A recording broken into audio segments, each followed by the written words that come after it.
আমি বাঁচবো না, আমার ছেলে নেই, আমার ছেলে নেই, আমার দুইটা ছেলে রে। আমি দেনা তা কইয়া ঢাকায় এলাম কেন রে? ও বাজান রে, ও বাজান রে, তোর বড় ভাই না বাবাই তো টাকা ইনকাম কইরা খাওয়ায়। আমার ছেলেরে ফিরাই দেন, নালে এই বিচার করেন এই দেশের। আমি সরকারের দ্বারা আবেদন জানাই। আমার ছেলে নাই রে, আমার ছেলে নাই রে। ফ্লাইওভার থেকে বোম পড়ছে, তার মাথায় পড়ছে, মাথায় পড়ে জায়গা শেষ। আমি এসে দেখতে পারিনি, আর্মিরা বলে আমার ছেলেরে নিয়ে গেছে। রাজধানীর মগবাজার এলাকায় ভয়াবহ এক ককটেল বিস্ফোরণে এক পথচারী নিহত হয়েছেন। পুলিশের প্রাথমিক ধারণা, মগবাজার ফ্লাইওভারের উপর থেকে ককটেলটি নিচে নিক্ষেপ করা হয়েছিল। বড়দিনকে সামনে রেখে কঠোর নিরাপত্তার মধ্যেই আজ সন্ধ্যায় এই ঘটনা ঘটে।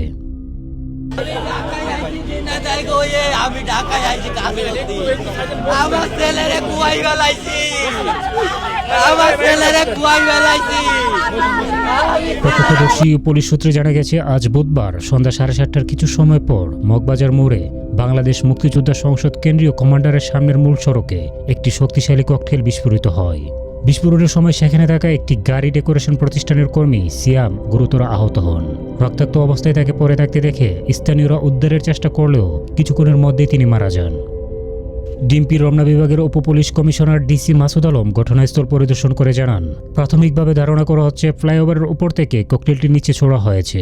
সাধারণ মানুষের মনে ভীতি সঞ্চার করতেই অজ্ঞাত পরিচয় দুষ্কৃতিকারীরা এই কাজ করে থাকতে পারে। আমরা এলাকার সিসিটিভি ফুটেজ সংগ্রহ করছি এবং জড়িতদের শনাক্ত করার চেষ্টা চলছে। ঘটনাস্থলের কাছে একটি চার্চ বা গির্জা থাকায় জনমনে কিছুটা আতঙ্ক দেখা দিলেও পুলিশ স্পষ্ট করেছে যে এই ঘটনার সাথে বড়দিনের কোনো যোগসূত্র নেই। ডিসি মাসুদ আলম আরও জানান, এর আগেও বিভিন্ন সময় ফ্লাইওভার থেকে এভাবে ককটেল নিক্ষেপের ঘটনা ঘটেছে। এটি মূলত অস্থিতিশীল পরিস্থিতি তৈরির একটি অপচেষ্টা। আমি মোবাইলে টাকা ভরেছি, ভরে আমি ফোন দিচ্ছি, ফোন ধরে না। নিহত যুবকের নাম সিয়াম। তিনি মগবাজার এলাকার একটি দোকানে কাজ করতেন। ঘটনার সময় তিনি রাস্তার পাশের একটি দোকানে চা খেতে গিয়েছিলেন বলে জানা গেছে। বিস্ফোরণের পরপরই মগবাজার ও এর আশেপাশের এলাকায় নিরাপত্তা জোরদার করা হয়েছে। পুরো এলাকাটি বর্তমানে পুলিশ কর্ডন করে রেখেছে এবং ফরেনসিক আলামত সংগ্রহ করা হচ্ছে। এই ঘটনায় এখনো পর্যন্ত কাউকে গ্রেপ্তার করা সম্ভব হয়নি।